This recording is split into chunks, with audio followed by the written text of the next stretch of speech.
Hello students, let's move towards the further story of the chapter, the letter A.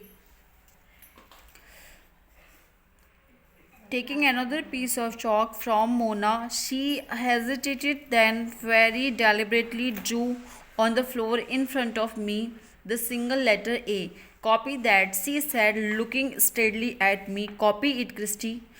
तो उनकी माँ उनकी बहन के मोना के हाथ से दूसरा चौक लेकर उनके पैर में देती हैं और कहती हैं कि क्रिस्टी इसे कॉपी करो. Copy that Christy. I couldn't, मैं नहीं कर सकता था.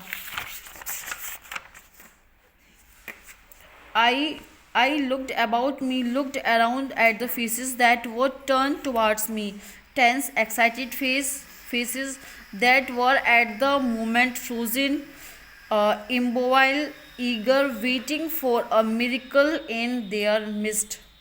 मैं दूसरों की तरफ देख रहा था और वो उन सब के चेहरे मेरी तरफ देख रहे थे.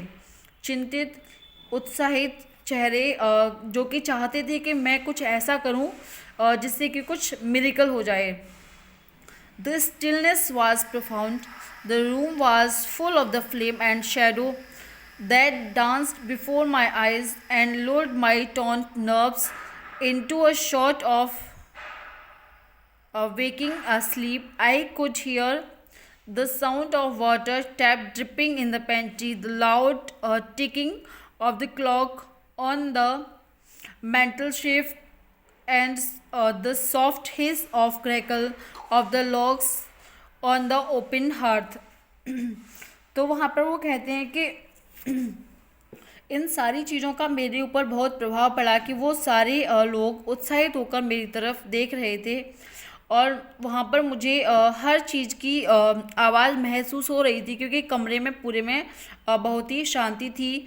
किचन में जो उनकी माँ ने पानी चला छोड़ा था उसकी आवाज़ भी आ रही थी. घड़ी के टिक टिक करने की आवाज़ भी आ रही थी. I tried again. I put my foot and made a wild jerking stab with the chalk which produced a very crooked line and nothing more. यानी कि मैं फिर से कोशिश करता हूँ और एक टेढ़ी मेढ़ी लाइन मैंने फिर से ड्रॉ की. वो सिर्फ टेढ़ी मेढ़ी लाइन थी जिसका कोई भी मतलब नहीं था. Mother held the slate steady for me. Mother ने मेरे सामने स्लेट रखी. Try again Chris, she whispered in my ear again. वो फिर से मेरे कानों में बुदबुदाई और उन्होंने कहा कि क्रिस फिर से ट्राई करो. I stiffed my body and put my left foot out again. और मैंने फिर से तीसरी बार अपना पैर बाहर निकाला और मैंने फिर से ड्रॉ किया. I drew one side of the letter. मैंने लेटर की एक साइड ड्रॉ की. I drew half the letter other side. Then the stick of chalk broke. और फिर इस तरह से जो चौक की जो स्टिक थी वो टूट गई. And I was left with the stump. I wanted to fling it away and give up. मैं सब कुछ छोड़ना चाहता था, यानी कि मैं आगे ड्रॉ नहीं करना चाहता था. Then I felt my mother's hand on my shoulder. फिर मुझे मेरी कमर पर, मेरे कंधे पर मेरी माँ का हाथ महसूस हुआ. I tried once more. मैंने फिर से प्रयत्न किया. Out went my foot. मैंने अपना पैर बाहर निकाला. I shook, I sweated and strained every muscle. मानो कि मेरी हर जो मसल्स है वो खिंच रही हो और मेरा जो पूरा शरीर है वो पसीना दे रहा था. My hands were so tightly clenched that my finger nails bit in to the flesh. मेरे हाथ मुड़ते जा रहे थे और ऐसा मानो जो मेरे नाखून है वो ज़मीन में गढ़ते जा रहे थे. I set my teeth so hard that I nearly pierced my lower lip. यानी कि मैंने अपने दांतों को इतनी तेज़ दबाया कि मेरा जो दांत है वो नीचे वाले होठ में लग गया. Everything in the room स्वेम till the faces around me were mere patches of white. यानी कि हर कमरे की हर मौजूदा चीज़ सिर्फ मुझे घूर रही हो, हर सब कुछ मेरे ऊपर ध्यान दे रहा हो. But I do it.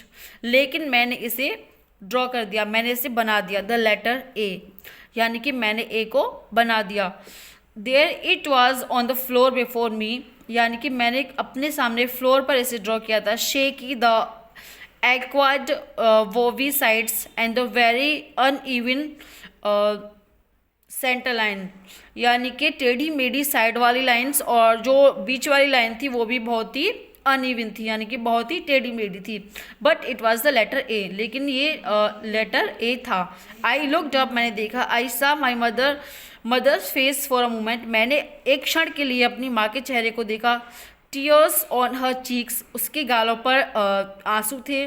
Then my father stooped and hoisted me on to his shoulder, और मेरे पापा मुझे अपने कंधे पर बिठाकर घुमाने लगे. आई हैड डन इट, क्योंकि मैंने यह कर दिखाया था.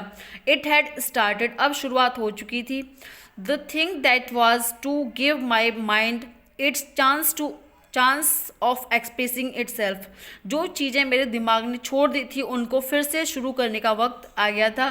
True, I couldn't speak with my lips, सत्य है कि मैं अपने होठों से नहीं बोल सकता था. बट नाउ आई वुड, लेकिन मैं अब बोलूँगा. Speak through something more lasting than spoken words, written words. वो कहते हैं कि मैं बोलने वाले शब्दों से नहीं बोलूँगा, लेकिन ऐसे शब्द जिनका कोई अंत नहीं होता, यानी कि लिखे हुए शब्द, मैं लिखे हुए शब्दों से बोलूँगा.